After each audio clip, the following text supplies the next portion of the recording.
My wife told me she was having a girls' night out. I didn't think much of it until I checked Snapchat. Her friend had posted a video of her sitting on some guy's lap, laughing like it was the most natural thing in the world. I didn't overthink it.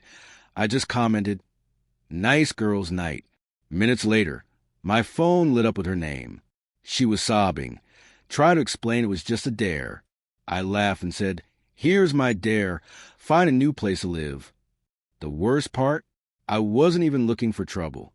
I wasn't snooping or paranoid, but when my phone buzzed that night, I glanced at the screen and saw something that made my stomach drop, a Snapchat notification from her best friend Mia, with a video of my wife sitting on a stranger's lap, giggling like a teenager.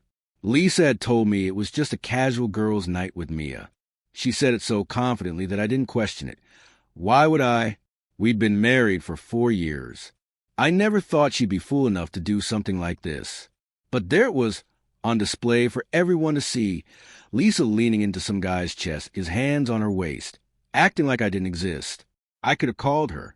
I could have screamed, demanded an explanation. But why waste my breath? Instead, I typed 3 words, "Nice girls' night." Then I locked my phone, sat back, and waited. I knew what was coming. The post was deleted within minutes, and my phone started blowing up. Lisa called over and over. I let it ring, let her sweat. Finally, after the 4th call, I picked up. She was already crying. "Liam, please, just let me explain." I didn't let her finish.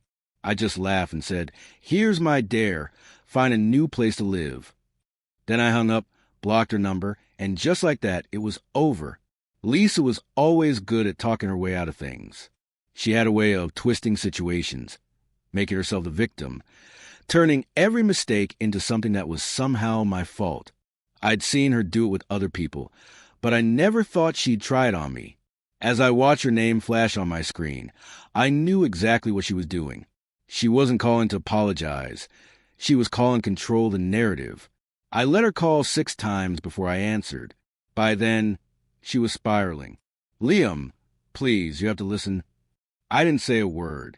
I just let her sit in the silence. "It wasn't what it looked like," she stammered.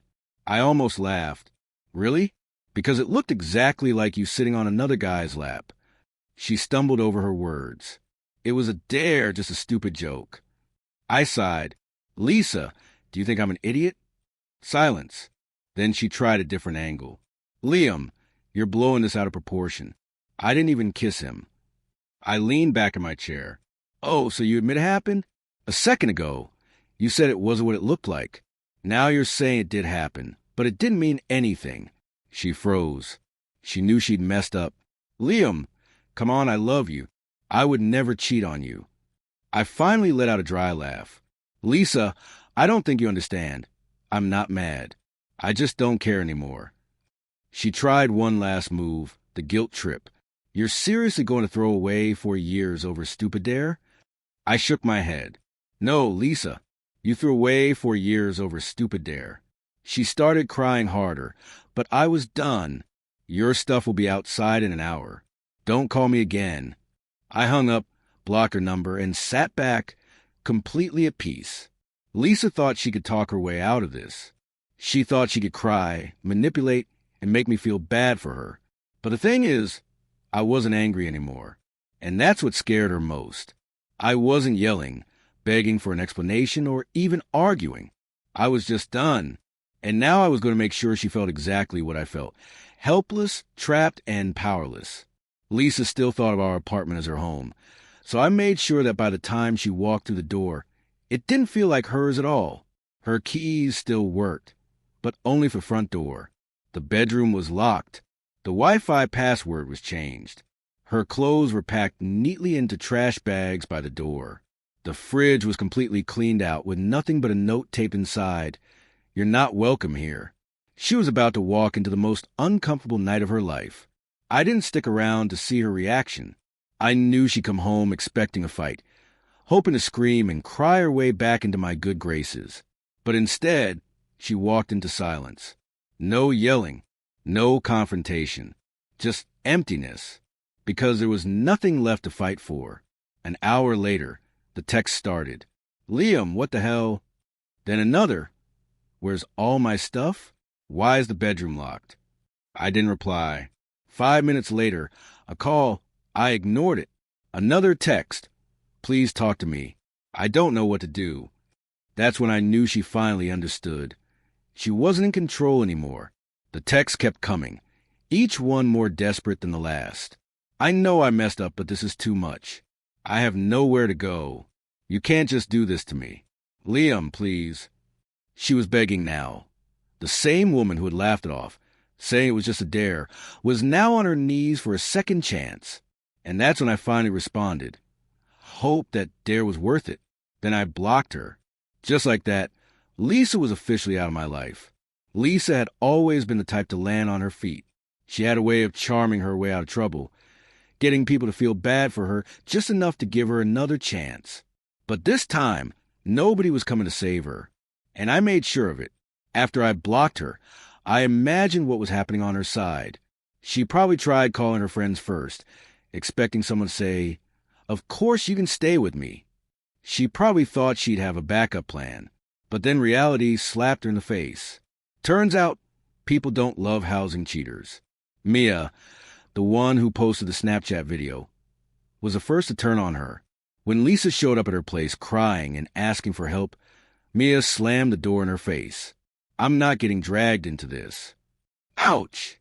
Her other friends, the ones who hyped her up for a girls' night, were nowhere to be found. None of them wanted to be associated with the drama. Lisa was officially on her own. Her last option was her parents. She had to crawl back home, telling them she'd had a fight with me, leaving out the cheating part.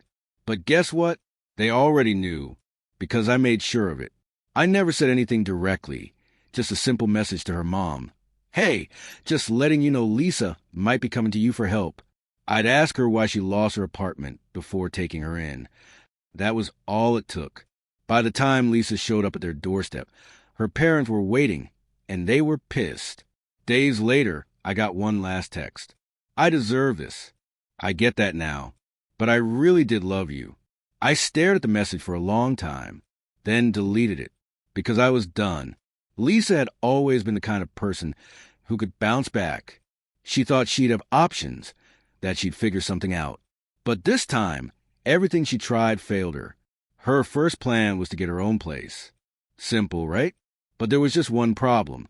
She was still working part-time. Back when we were together, I'd been the one covering most of the bills. She always said she'd go full-time eventually. Guess she ran out of time. Because suddenly, renting her own place wasn't an option. Her job barely covered gas and groceries. So now, she was stuck living on a friend's couch, trying not to be a burden. A week passed before she tried reaching out again. Not to apologize or take responsibility, but to see if there was any way back in. She sent me a short, cautious message. Hey, I was wondering if we could meet up and talk. I didn't respond. So she sent another, not about getting back together, just to clear the air. I stared at the message for a long time, then deleted it, because there was nothing left to say. Lisa wanted closure. I wanted her to sit in the mess she created. Lisa's biggest fear wasn't being alone. It was seeing me move on without her. And unfortunately for her, that's exactly what happened. I wasn't trying to be petty. I wasn't going out of my way to rub it in.